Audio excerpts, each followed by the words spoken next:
বাম আমলেও অভিযোগ গ্রহণে অস্বীকার করত রাজ্য পুলিশ। রাজ্য সরকারের পরিবর্তনের পরেও মানসিকতার পরিবর্তন হয়নি থানা কর্তৃপক্ষে, তাই বিচারের বাণী আজও যেন নীরবে নিভৃতে কাঁধে। এমনটাই ঘটনা শহরের ক্যাপিটাল কমপ্লেক্স থানার।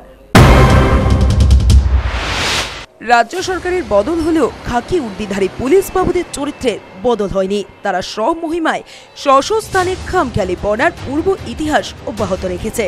গত 8 মাস যাবৎ রাজু দেবনাথ নামে কুঞ্জবন এলাকার এক বাসিন্দা নিখোঁজ। মঙ্গলবার নিখোঁজ ব্যক্তির মেয়ে নিউ ক্যাপিটাল কমপ্লেক্স থানায় একটি মিসিং ডায়েরি করতে এলে থানা বাবুরা মিসিং ডায়েরি রাখতে অনীহা প্রকাশ করে। পরে নিউজ ভ্যানগার্ডের 2 সংবাদ প্রতিনিধি ভিকি ধানুকা ও শুভ্রদীপ শ্যামের উপস্থিতিতে মিসিং ডায়েরি রাখতে বাধ্য হন থানা কর্তৃপক্ষ। নিখোঁজ ব্যক্তির জ্যেষ্ঠ কন্যা রূপালী দেবনাথ তার সৎ মা দীপালী দেবের প্রতি সন্দেহ প্রকাশ করেন। রূপালী দেবনাথের বক্তব্য, তার বাবা রাজু দেবনাথ নিখোঁজ হওয়ার পেছনে কোথাও না কোথাও তার সৎ মায়ের হাত রয়েছে। অনেক কথা হয়েছে গিয়ে সেটা যে আমার বাড়িতে সৎ মা আছে। সৎ মা আমি একটা সন্দেহমূলকভাবে কইছি যে সৎ মা আর সৎ মার লগে একটা পুরুষ থাকে, যে তারা নিয়ে আমার বাবারে ইয়ে করছে।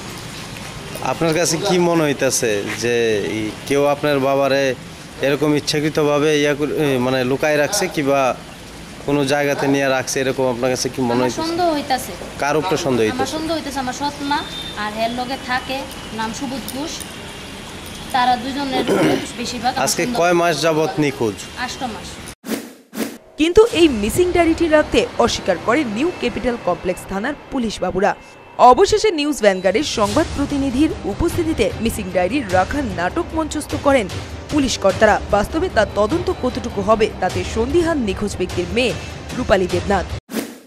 এখন নেওয়ানোর চেষ্টা করছে, কারণ দেখছে প্রেসের লোক আমার জিজ্ঞাসাবাদ করতেছে বা আমার বাড়ি কই, আমার শ্বশুর বাড়ি কই, সব কিছু তারা লেখতেছে, জানতেছে। এই কারণেই তারা মনে হয়, এই কারণেই তারা নিছে।